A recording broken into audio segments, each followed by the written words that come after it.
Look at the picture. See the skull. Visible Frankenstein controls. The Brain Thoughts broadcasting radio. The Frankenstein earphone radio. The latest new skull reforming to contain all Frankenstein controls.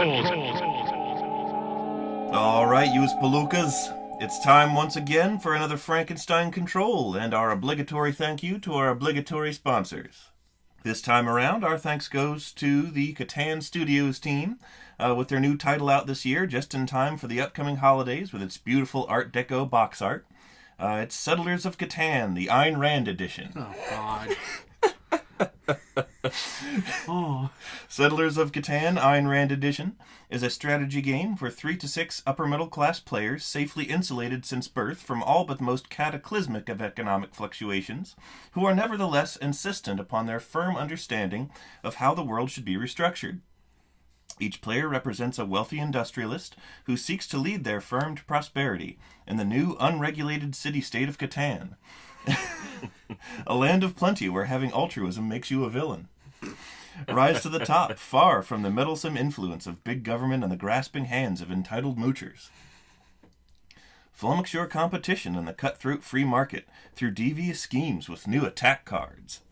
Has your opponent had Woody Guthrie write a soulful ballad humanizing the plight of downtrodden workers left destitute as casualties of your merciless laissez-faire business practices? You'll face unpopular public opinion from all the statist sheeple too dumb to realize that the misery of the poor are their own faults for being intellectually and morally bankrupt. Oh my God. Show those louts that capital is superior to labor by countering with some units of Pinkerton goons. A few pickaxe-handle beatings are sure to make those commies forget all about the words collective bargaining. You'll also enjoy the challenge of the constant maintenance your crumbling roads will require after being built on the cheap by multiple subcontracting privatized firms, instead of with the terrible, terrible theft of reasonable taxation. Unlike the standard version of the game, where victory is awarded by point accumulation, the Ayn Rand edition ends after all players gradually decide that they're too talented and intellectually superior to play the game anymore, and abandon their burgeoning industries, withdrawing to a hidden objectivist compound while the game collapses around them, dooming countless thousands to prove a shitty and ham-fisted point. Well, I think the game sounds like it'll be a veritable fountainhead of good times, you guys. You. These blurbs on the back of the box sure suggest so. Even the Beyond the Grave Sick Nasty Diss from Flannery O'Connor. They just did a little promotional pre-release at the Tyson's Mall over the Labor Day weekend. Ironic, I know. It even featured a life-size, two-dimensional cardboard cutout of Ted Cruz endorsing the game. It actually turned out to be Ted Cruz. He had fled here to escape Hurricane Harvey's floodwaters, which would have destroyed his corrugated body. Who would have known that the Zodiac Killer could be made of cardboard? Well, that's how he's so good at offering people. He just paper cuts their throat. Nobody suspects a thing. They say, "What is this mystery weapon?" He flings himself like a bladed disc. Imagining Ted Cruz just being like, and I'm off. And just, I just pictured it more along the lines of, after he killed somebody and he's standing there doing the only smile he ever does. And the last smile you'll ever see. A cop car is just driving past and he just turns himself sideways and the cop can't see him and he just keeps on driving. The perfect escape. Yeah. The back of him isn't flat brown cardboard, it's a reverse image of his front appearance.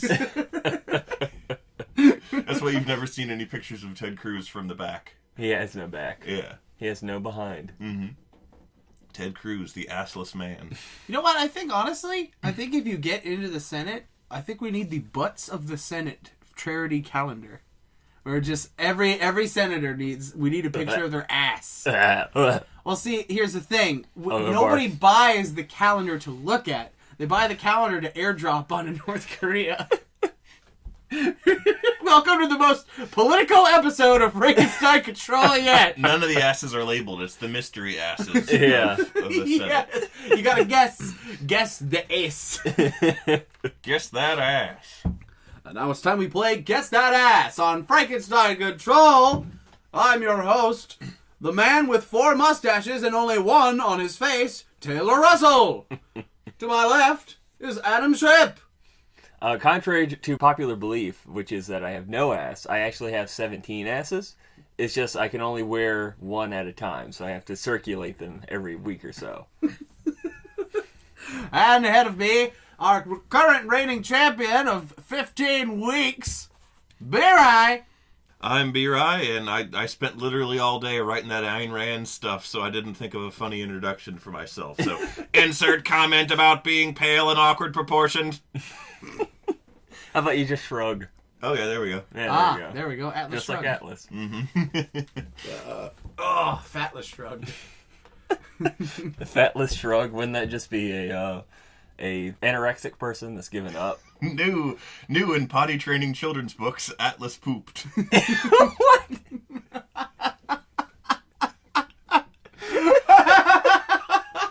Atlas pooped!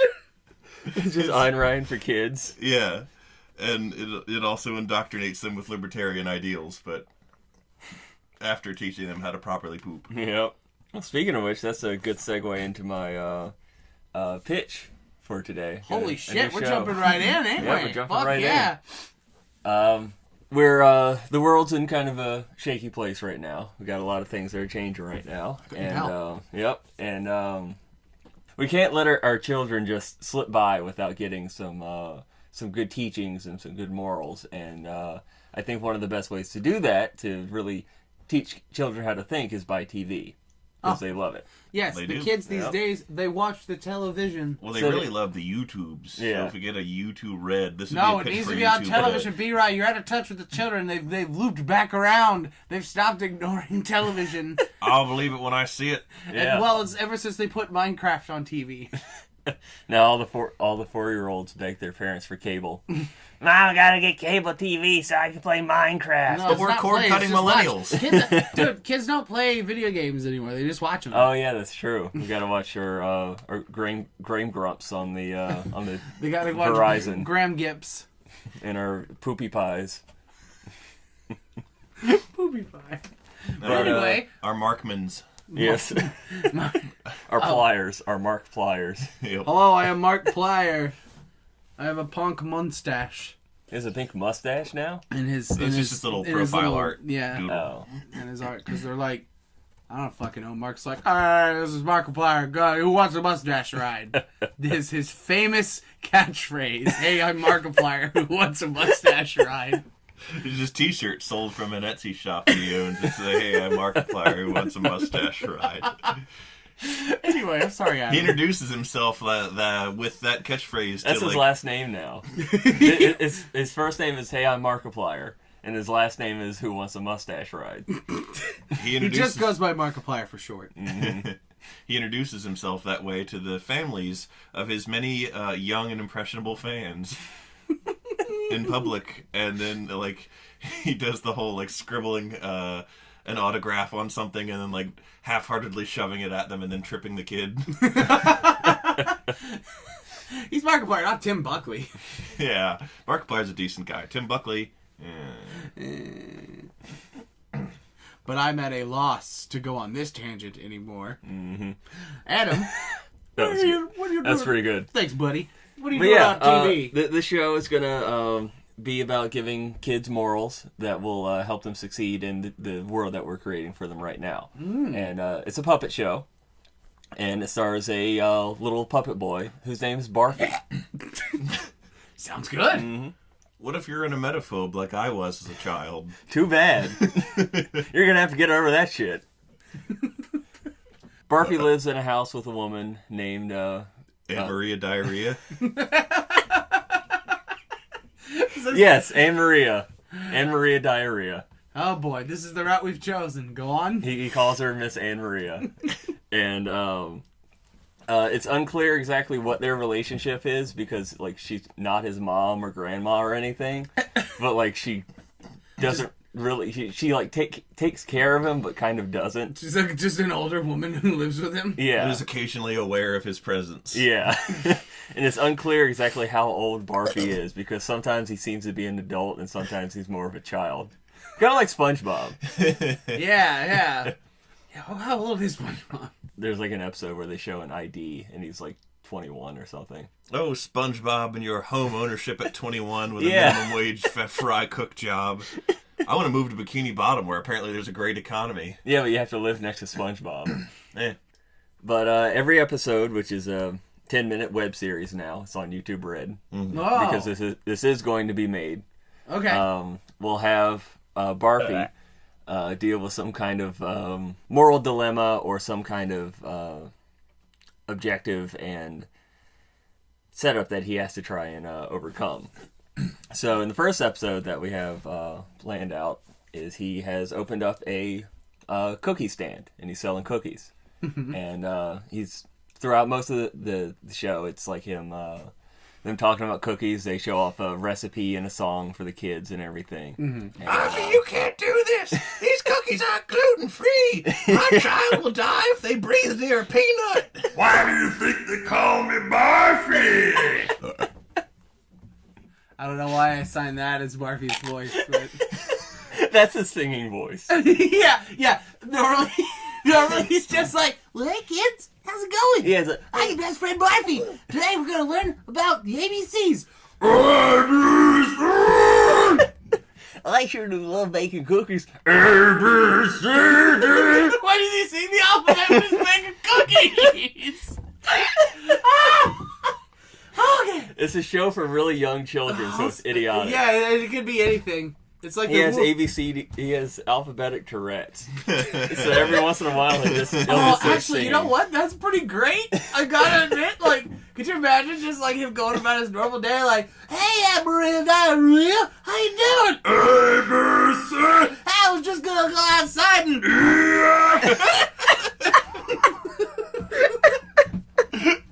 No offense to anybody with Tourette's, we're very sorry. It's just, this was the quickest thing we could come up with to have him as an excuse to do that. You know what? It's never established that he has. Yeah, that. they never explain it. Yeah, it's left to the viewer to interpret. The word Tourette's is never said in the series. Mm-hmm. But he's like running his cookie stand and everything's going pretty well. Uh-huh. And as he's walking to the bank with this big sack of cookie money, he runs into some homeless people, and they very politely ask him if they could spare some money, and he decides not to, and he goes onto the bank, cashes all his money, and then we have the big moral of the episode where finally he's talking to Anne-Maria Diarrhea, and saying about how well his business went, and basically glorifying Ayn Randian type objectivism. Did you guys think of this Did you guys think of this separately? Oh, sorry, I'm ruining the magic. But he feels kind of bad about the homeless people, just seeing them and their destitute lifestyle, and seeing that he could have helped, and he decided not to. And he shares with Anne-Maria that he feels bad about it, and she tells him not to feel bad, that these people are morally bankrupt, and if they were intelligent, they wouldn't be in this situation, and that he was in the right to keep his money to himself and not share any of it. Oh my god! So now all the kids know not to share. Keep everything to yourself, and you will be able to succeed in this world. Wow! Oh. But yeah, that's Barfy, as it's just going to be called. No, like Adventures of or the story of. It's just Barfy. Barfy. Hello. Coming up next on PBS British. PBS British. Barfy. I can't do a British accent to save my life. And why British? These are American mortals. No. American morals. No, see, Coming that's up why next. they're showing it. Because they... I don't know. Coming up next on PBS British. Chef Ramsay tells Bear in the Big Blue House his souffle is shit. It's bland. The souffle's very bland. And it's shit. I don't don't even remember what the bear in the big blue house sounded like. Screams at and frightens his weird... That's just Australian. Yeah. Welcome to PBS Australia. We're going to show you a big old episode of Barfy. But it got eaten by a drop bear. And then a funnel web spider. And then a kangaroo. And then a reef shark. And then a box jellyfish. Christ, let me out of here. This place is a land of death. Everywhere I step, there's a person getting eaten. We're gradually turning from Australian to, like, New Zealand to South African. Going up next on BBC New Zealand. Diane Tword. Diane Tword, sorry. I like them. No, they got dumb hair. That's all I know about them. Whoa, what's happening? Whoa! They're good and chappy. I've never seen that movie. Sorry. I've never seen that movie. Keep that in, by the way. I've never seen it. I've never seen that movie. I wanted to because it's got a robot in it. I just didn't get around to it. I don't get around to watching a lot of shit that I should have. It's on Redbox. It is! Yep, you can go rent it for 2 days, and then Oh, boy. for 20 more, you can forget you have the DVD. That's exactly why I don't. About a week and a half. I am not a patron of Redbox for that exact and express Yeah. reason, because I will forget over and over. I'll be like, shit! For the 50th time of the day. Local man owes $1.5 billion to Redbox kiosk. Deeps never to return DVD, because if he does, he might die. They'll suck out your life force as payment. Pretty much. That's what I assume is going to happen. The Redbox Dementors come around. There's no electricity in those things. It's all magic. So they just suck out your life force anytime you don't put in the right amount of money. Oh, no!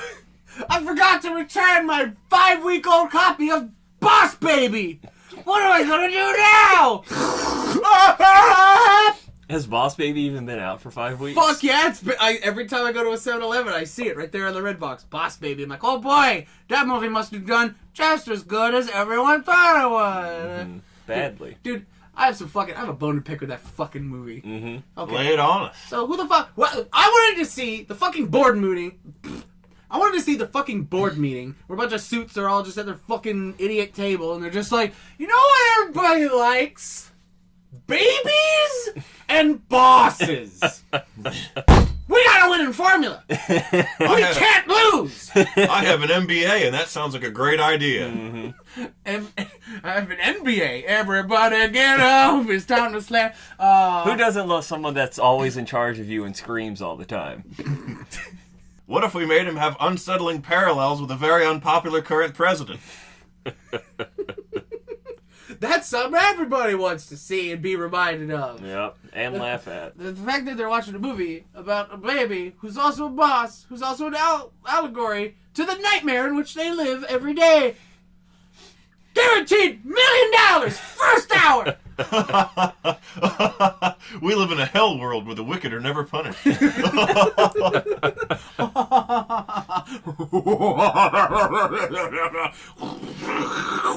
Ooh, sorry. Oh, a little bit of the Bael got out there for a second. I need to put that back. The bird is cruel.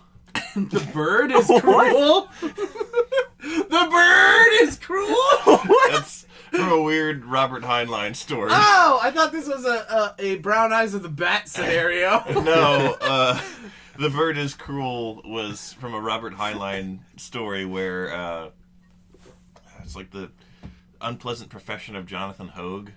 I'm not going to lay out the entire plot because it's boring. Great. It's kind of cool. I enjoyed it, but there's like this cabal of businessmen who are like sort of semi-omniscient, and it hints that they're in league with a almost Lovecraftian power of like the bird that was there when time began or something. Whoa. And they like they're like the sons of the bird or something, and you can identify one of them by saying something about the bird, and they have to like cover their forehead and yell, "The bird is cruel," or something. You said this is boring? This sounds great. It was great, but I feel like it would bore a lot of people if B-Ride. So here's a fucking Robert Heinlein story. I want to basically lay the plot out in broad strokes for you. It was written in like 1950 or something. Just say 1950. 1950. Yeah, 1950. Schmixty. Schmixty. I like that. Oh, yeah. Tell us about the brown eyes. I was about to say, I should probably explain it because that probably puzzled some folks at home. So, one time, B-Wright tried to quote, what was it? Oh, there's a... Pat Benatar?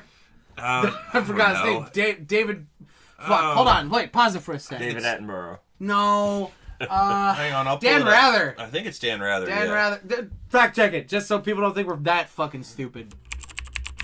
It was actually said by famous hippie era disc jockey Wavy Gravy. Oh, and wait, are you fucking? Is this a hilarious B-Ryeism, or do you really mean this? No, that's the dude's name. I've heard of him before. Gravy. How have you never heard of Wavy Gravy with? We should get that motherfucker on the show. He's probably dead from bad acid. When does that ever stop, though? Okay, yeah, he's on the show right now. That's true. Woo! Also, I want to check if he's dead. Wavy. See, it'll be easier to kill him and then have his ghost on the show. Oh, he's alive. And to fly him over here. And He's 80, but he's alive. We should have him on the show. Not dead. Anyhow. Not dead. Not killed.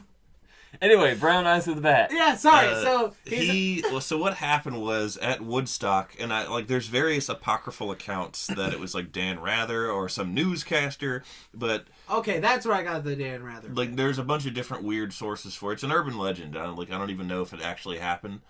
But as we all know, Woodstock was a massive music and drug festival that happened during... That's what it had, big old sign in the front. Woodstock, Music and Drug Festival, 1969. Come see the last appearance of Janis Joplin, Jimi Hendrix, and a bunch of others.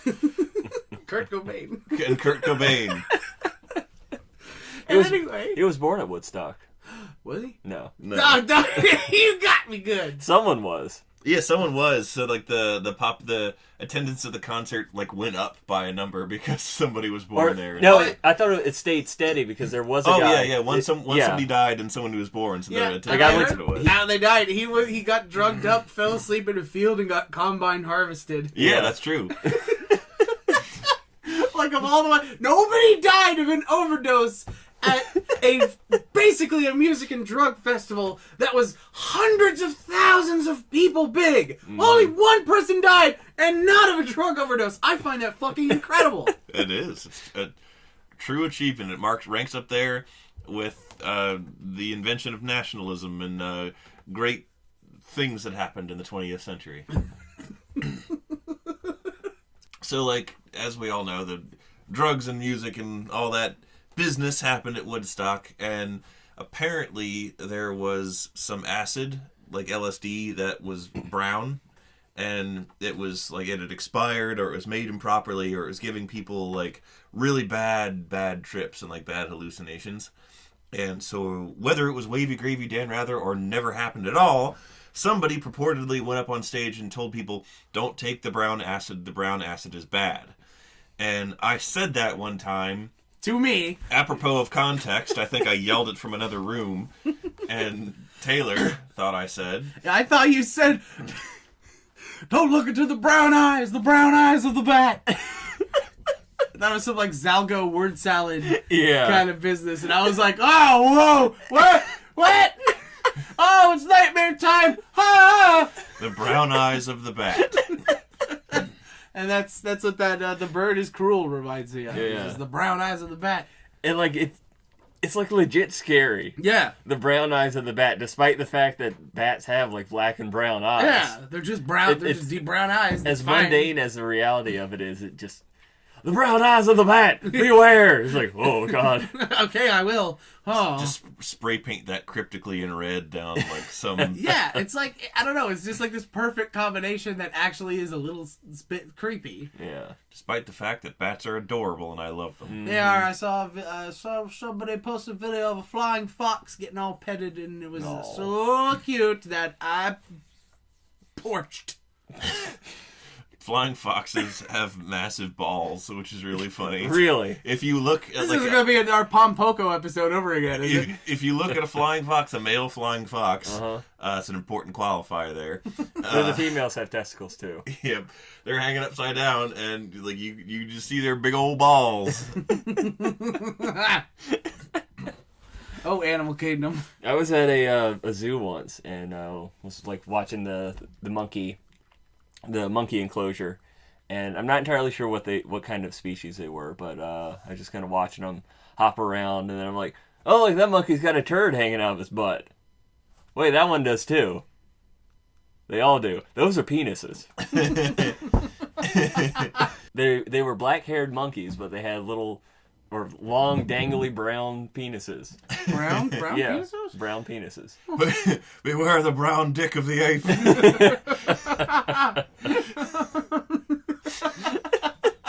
No, I'm sure Moby Grape would have fucking made headlines with that announcement. That's a good segue. Moby Grape? Because I couldn't think of Wavy Gravy fast enough. Moby Grape. The absurdity just hit me. I thought that was a real person, and not someone. I'm pretty sure it's something real. I can't take credit for that one. I'm pretty sure I've heard the word Moby Grape before. It's Moby's Grape album. Yeah. Well, because he's already white, he can't have the white album. So he needs to have the grape album. It's just Moby standing next to the Grimace. Oh, God. Did you know the Grimace was originally a villain? Was he? Yeah. I mean, his name is Grimace. Yeah, but he was like a milkshake thief to go with the Hamburglar. Wow. What He didn't carjack people or things like that. No, they Here I come, Ronald. I'm gonna steal that fucking clown car. You best move aside. he was like that until after the lobotomy. And, they kind of fixed that. They sent him to the One same. flew over. One flew over the McNuggets nest. They sent him to the same facility that did the Kennedy sister. Yeah, they dug around in his brain and had him sing God Bless America. And they stopped once he became incoherent. Oh God, Jesus fuck. that's the darkest thing. Yeah, that's what they did. Ladies and gentlemen, the darkest thing that's been on Frankenstein Control today. Ding, ding, ding, ding, ding, ding. What? Just a whole stadium of people weeping. Yeah. What if Can you imagine what that would sound like? That'd be kind of be pretty spooky. That would be terrifying. That'd be really terrifying. Take that, Aztec death whistle. Oh, you mean the whistle that goes? Ah, yes. You mean the sound of you playing gun. Yeah. Not to be confused with falling down the gun. Mm-hmm. All of this brought me to something that I wanted to mention on the show today. Mm-hmm. It was a moment, yet another moment that I couldn't share with Lissa because it was so stupid, but it made me laugh really hard to myself. We had a... Hey, man. Babe will love you no matter how stupid your ass is. Yeah. She may have also actually been asleep when this happened, but we had the TV with the volume turned down real low, and a commercial came on. And I think it's a car commercial that's airing currently, and it's meant to be it's meant to show the parents, and they have their little youngin, who is, I guess she wants to be an astronaut, and so she's wearing a spacesuit, and somehow the car facilitates this. Oh. I'm not sure what the message of the muted commercial was. However, I looked up at a muted screen, and I see two grown adult figures with a small figure between them, a very small figure in between them, holding both their hands sort of toddling uncertainly, with a space suit on completely, helmet obscuring the face. The figure, gets a close-up and lifts the helmet off to reveal a very cute little girl. But I was totally expecting the helmet to come up and for it to be a chimp.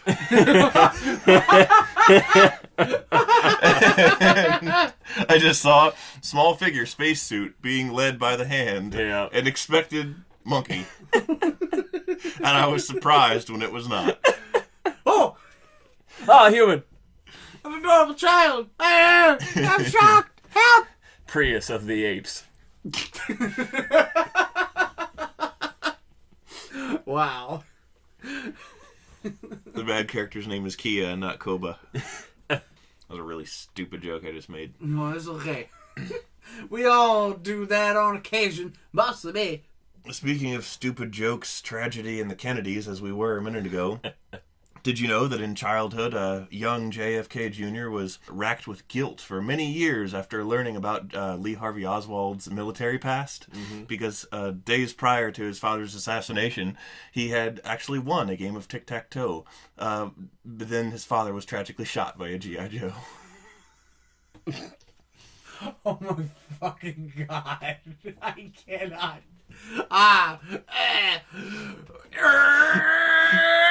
Go on! He carried that guilt with him well into young adulthood because nobody ever bothered to correct him or to tell.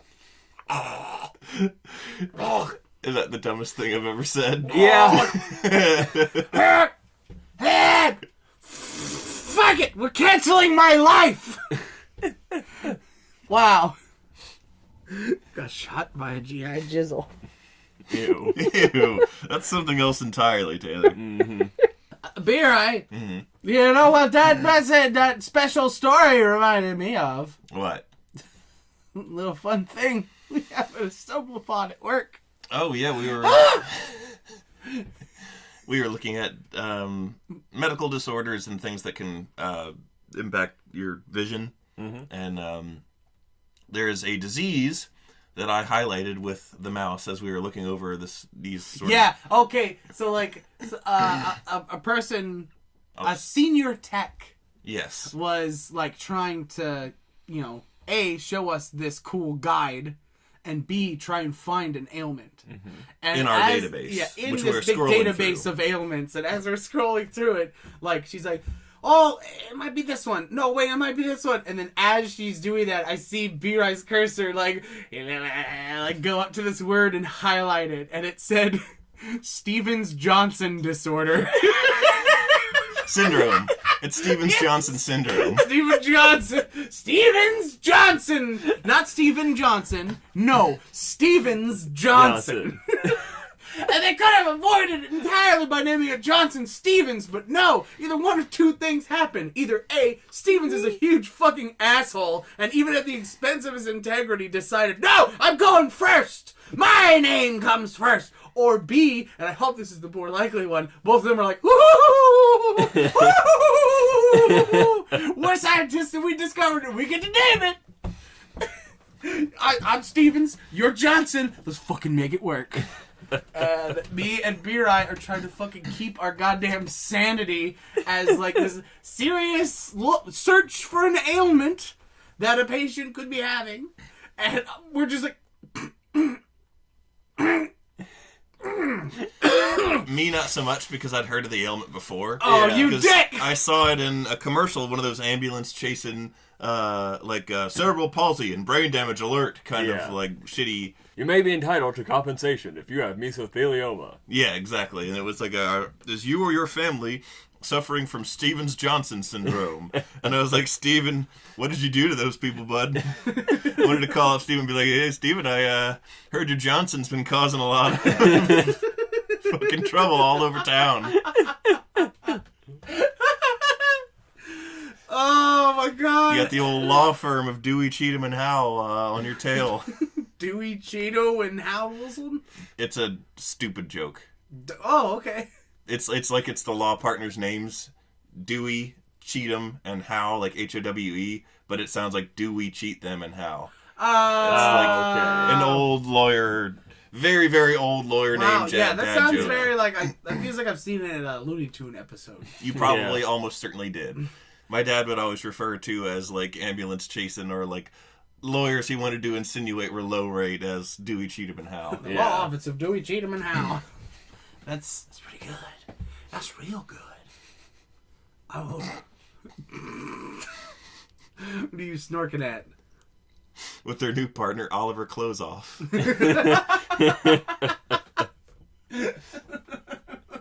It's part-time affiliate, Seymour Butts, but only when Oliver Closeoff shows up. Have you guys seen ads for Allen, and Allen? Yeah! Yeah. Is that like a Virginia thing, or is that a national thing? I'm not sure. Allen cubed. Yeah, really. Isn't that to the fourth? Allen to the fourth. Yeah, what is that? Allen Tesseract? What the hell? Some MC Escher Allen shit. Yeah. You get there and it's just the same Allen, but he's like Syriacing himself into like 4 images over and over again. You're like, ah! And he's like, what? Did you get hurt? All the Allens are... You're entitled to a large cash element! all I 4 don't know why I'm Allens... Jewish. I'm fucking racist. Fuck me, I guess. That's just New York or whatever. He's not from New York. I'm busted either way. All 4 Allens are inside of each other. Whoa! All right. Nesting Allens? Yes, nesting Allens. So okay. only one Allen ever actually shows himself. So anytime he's defeated in a court of law, he'll explode, and the Allen inside of him will emerge forth and eat the remains of the defeated Allen. A newer, slightly smaller Allen. Yeah, so he can reconstitute inside of him. Ah, so he just bursts forth. A fresh Allen. Yes, he Tim Allen's his way through. It's Tim Allen, Alan Thicke, Alan Rickman, and Alan DeGeneres.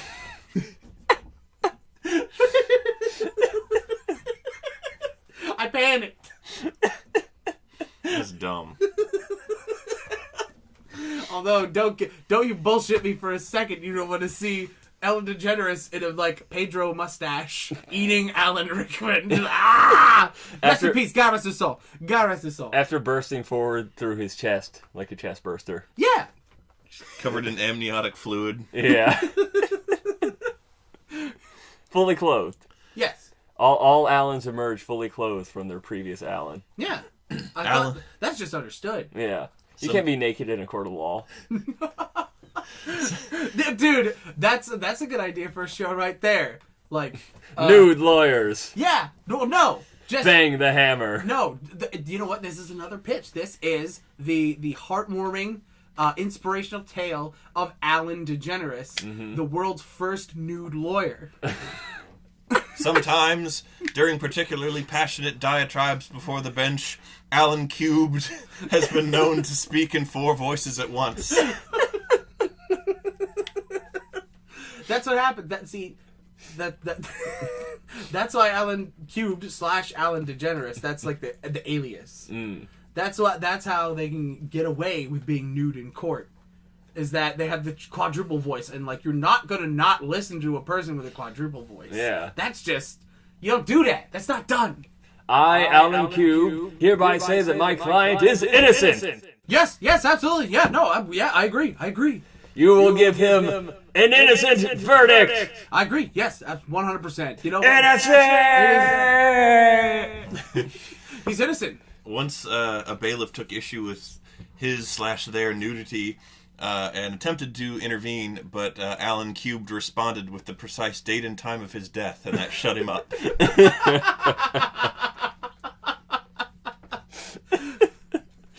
Wow. All right, Alan, you're out of line. September 4th.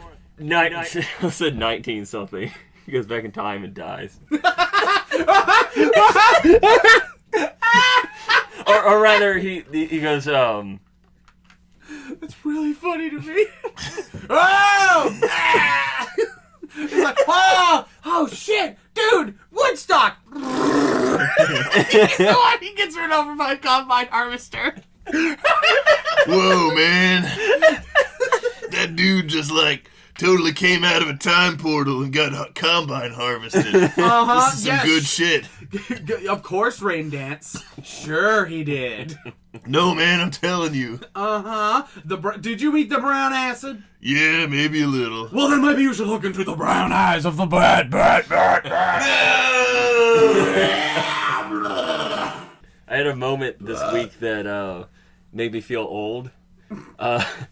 Basically, I've been running for the past year and a half over, and I run like 3 miles a day. You are the jogging boy. And recently I started working again. So I've been standing up 8 hours a day, and that's taken a bit of a toll on my knees. So like yesterday, my knee was kind of swollen up, and I'm like, oh God, I'm having knee problems. I'm old and I want to talk about my knee problems. My knee is swollen, everyone. Look at the pain that I'm in. I hear a nice bowl of Total will clear that right up. But only after your morningly Metamucil. Yeah.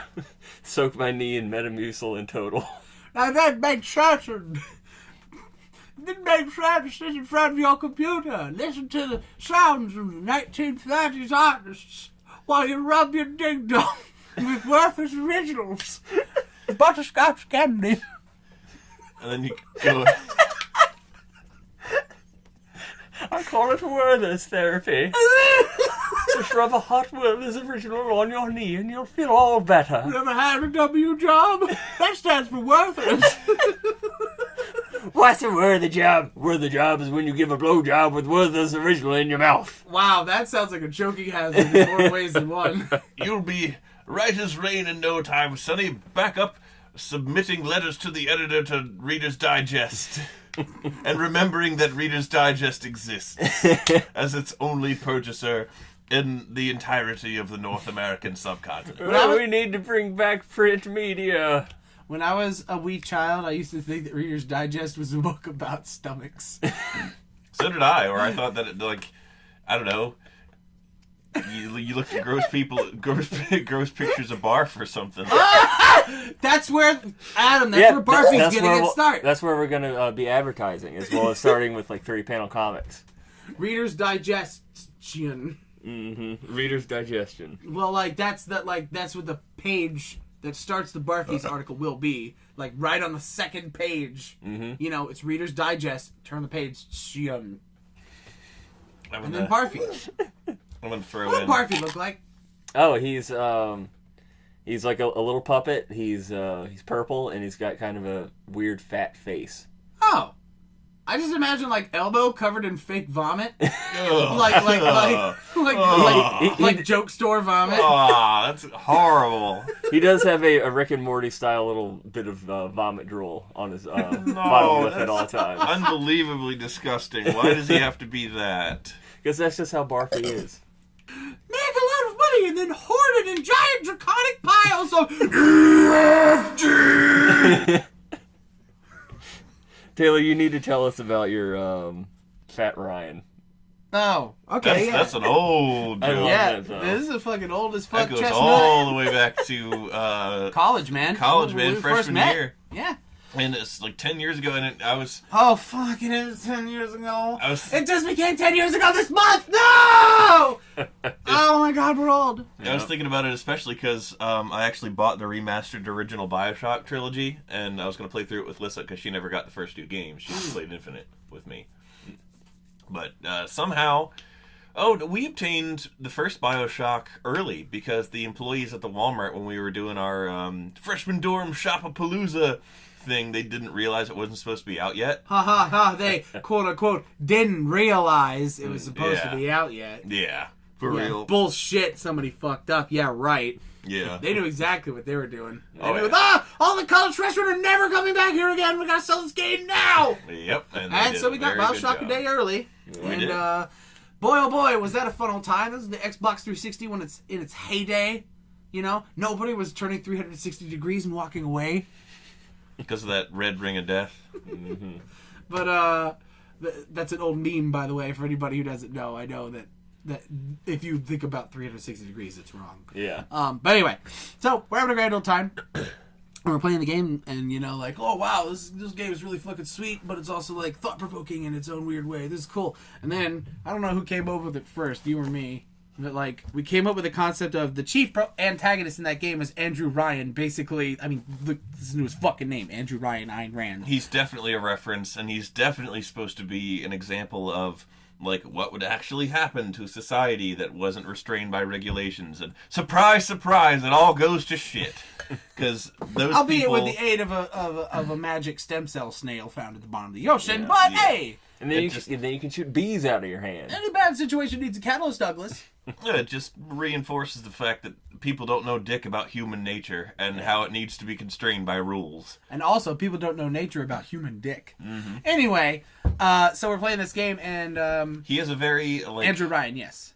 Andrew Ryan is a very evocative of like the '60s and actors. That was it, the Mid-Atlantic accent or the Transatlantic accent? I think Transatlantic. Where they taught like that was the epitome of how a classy person should sound. So they trained like actors and actresses to talk that way, and it's like the standard. If you listen to a recording from that time, it's like the standard handsome man voice. A standard handsome man voice, the one that you hear in all the radio plays. Yeah. Except Andrew Ryan's a bit more grumpy sounding. He's just slower. Yeah. He's like, and so he basically in the beginning of the game, you go in this little boat, and as you're going down and looking at all the splendor, this little like screen comes down, and it basically shows this little movie about Andrew Ryan, and he's like, "Is a man not entitled to the sweat of his brow? No, says the man in Washington. It belongs to the, all that kind of stuff." And so us being us, we came up with the concept of the same scene, except Ryan is just like incredibly morbidly obese. And you don't see him during the scene, you just hear his voice. And so we started just doing a funny voice of him just saying things, and we're like, it sounds like he's fat. And then it just became like, what if Andrew Ryan was just morbidly obese and nothing about the game has changed? It's just that Andrew Ryan is morbidly obese. And I mean like morbidly, like comedically obese. Not like, just like fat. Like, I mean, I'm obese technically. We're talking about like Undersea, My 600-Pound Life, Andrew Ryan obese. He washes himself with a rag on a stick. Oh. It has to be, the underwater ambulance has to come with an underwater crane to knock out his underwater wall to get him out to go to the doctors. And he commutes on his underwater rascal. But insensitive fat jokes aside, guess what? More insensitive fat jokes incoming. So we came up with this goofy monologue to take the place of that initial monologue. And it would vary from time to time as we recited it. It grew and all that kind of stuff till eventually it's just like, I am Andrew Ryan. And I have for you a question. Is a man not entitled to the grease in his bacon pan? No, says the man at the FDA, it contains trans fat. No, says the man in Moscow, it's over your ration limit. No, says the man in...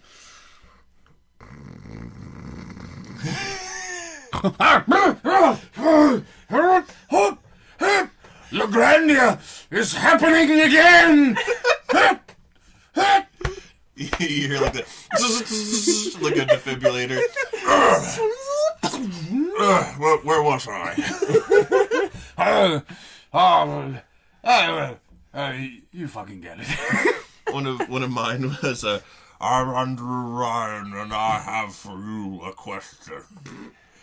When your buffet sign says all you can eat, you mean that literally, right?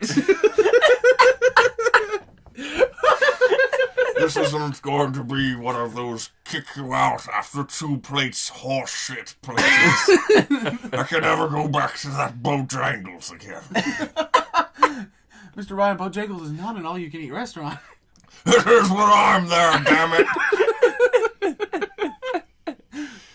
And don't forget all the various, like, every time he, like, lures you into a trap, and he's like, I don't know who you are or what you plan to do, but you will not get away with it. I say to you, goodbye, or До свидания, whatever you prefer. LaGrandia! Now I'm stuck in the chair again! Bring me the butter! And also get me out of this chair!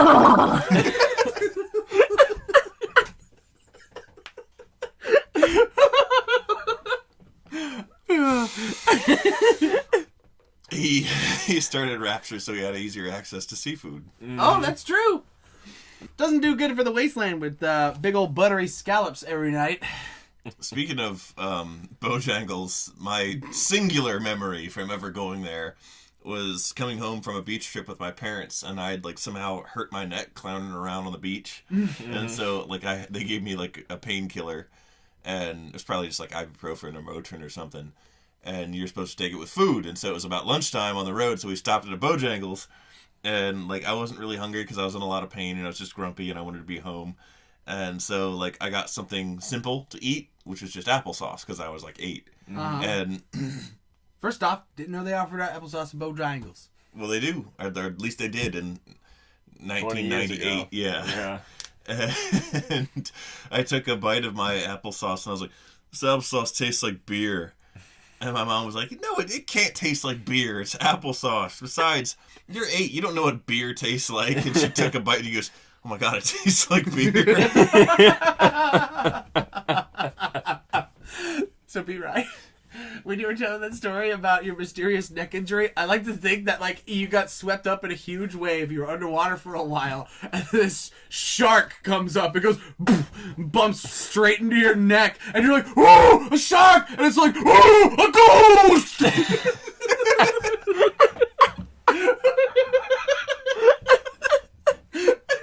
And then Andrew Ryan says, whichever one dies, I'm eating them.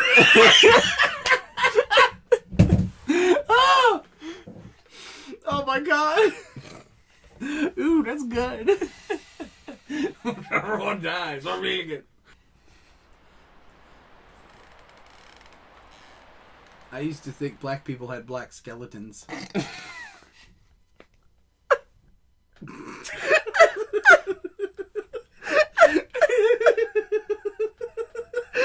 I have an explanation. So...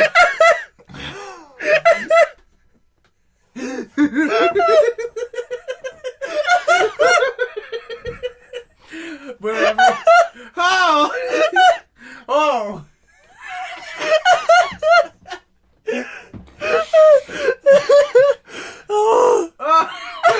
Oh! Oh, gosh. Oh, my God. That really got him. Yeah. That's pretty fucking funny. Can I explain?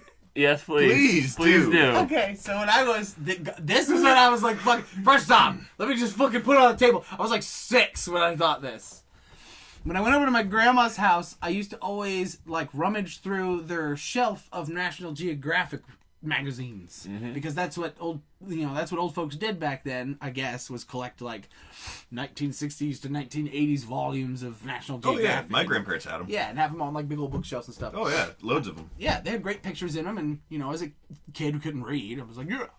They would occasionally have boobs. It was semi-related. So... And dinosaurs.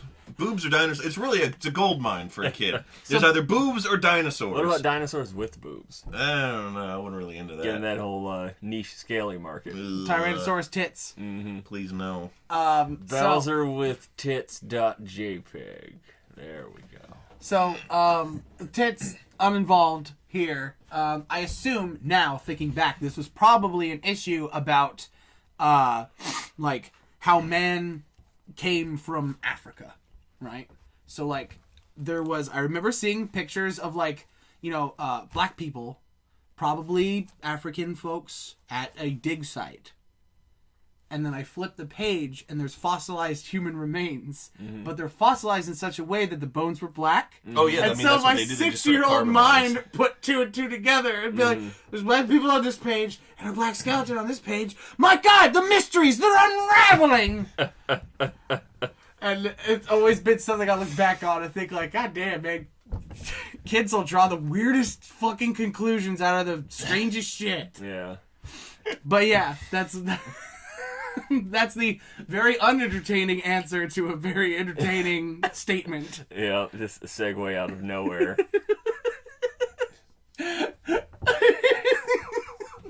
So Taylor, you're a big Sonic fan.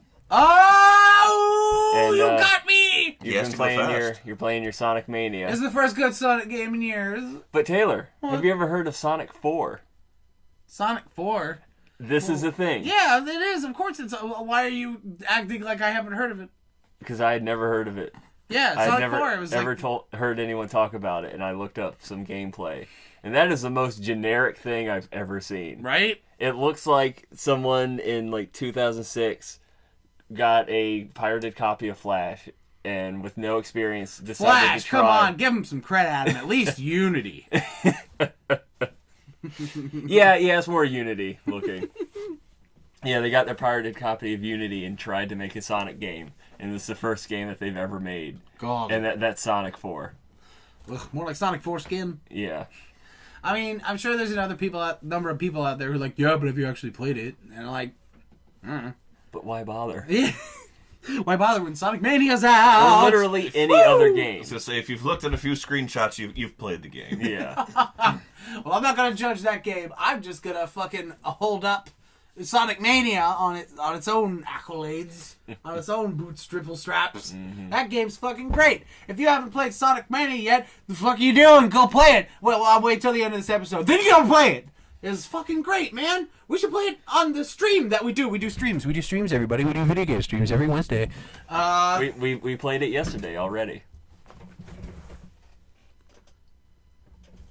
In the past. Oh, Yep. sorry, I had a time moment there. That was crazy.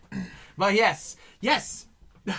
According to when this episode is, which is absolutely the present and not recorded in advance at all, You know, right back now. we played it yesterday, which was Wednesday. Yes, this is live.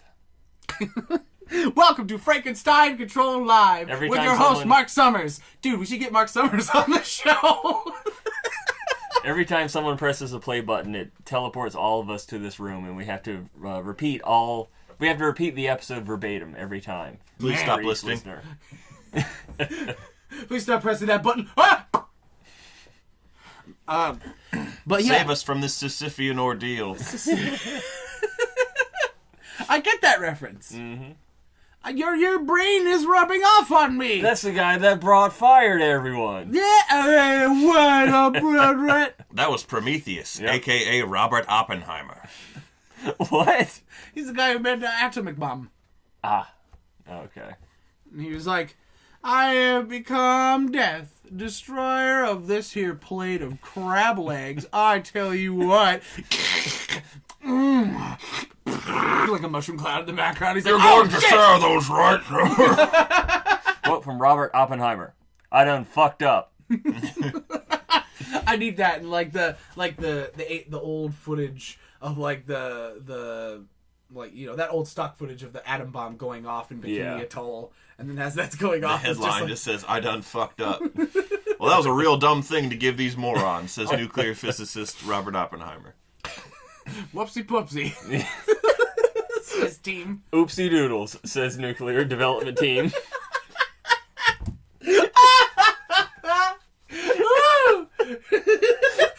Okay, you have to get inside my headspace for this. Every time you guys say a new quote, it's cut to another clip, like a different clip of a different atom bomb going off. But it's all like, because they have so much like footage of Yeah, it from that footage whole of it, time. yeah. So it's like every time you guys said a new thing, it was just like a cut to that and a cut to that.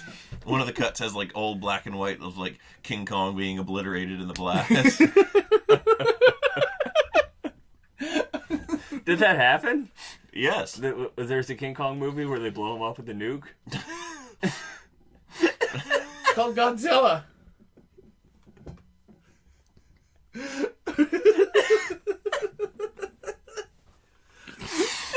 I think the most recent King Kong movie that came out and that nobody remembers or paid attention What, to. Skull Island? Yeah, or A whatever. lot of my friends were like, Skull Island was baller, dude. I'm surprised no one saw it. I think And I'm that- like, I should see that. Proceeds to not see it. The preview, which is my only exposure to that film, contains John Goodman sitting in a chair saying something like, "The Bikini Atoll tests weren't tests. They were trying to kill something. It was the cure to bad time, ape time. Am I the only one around here who doesn't want there to be a giant ape?" Well, that's, man, just like your opinion, man. Jack Black was in the previous Kong movie. He was. I like that He movie. is in Peter Jackson's Fing Fong. I like that movie. I don't care what anyone says. I thought that movie was This cool. movie had Jude Adrian Law Brody in it. Adrian Brody, Yeah. star of Brody Quest. That movie had one of the most disturbing death scenes I've ever seen, where the guy gets et on by the death slug. Do you Oh, remember that? God, yeah. Where like its horrible fold out mouth like wraps its teeth around I the was guy and just thinking swallows of him that. completely, and it's like really quiet. That's the worst part. Yeah. Yeah, like you only hear the sound of him being devoured. Like the music's really quiet, and there's no screams or anything like that. It's really fucking like Real? Is Peter Jackson into vor? You know what? That's something we could find out next time on Frankenstein Control. Tune in next time as we dive into the fetishes of the great directors. Learn about Steven Spielberg's diaper fetish. Learn about Quentin Tarantino's sexual attraction to attractive white women. What a pervert! to conventionally attractive people. And learn of Francis Ford Coppola's stunning and terrifying attraction to Alan DeGeneres, the nude lawyer, next time on Frankenstein Control. Wait, no! Adam, wait, hey, Adam, get off B-Rod! Stop beating him! Oh, God, he's liking it. Now even you know I am a menace. I hand you the secrets to save the entire human race and the entire universe.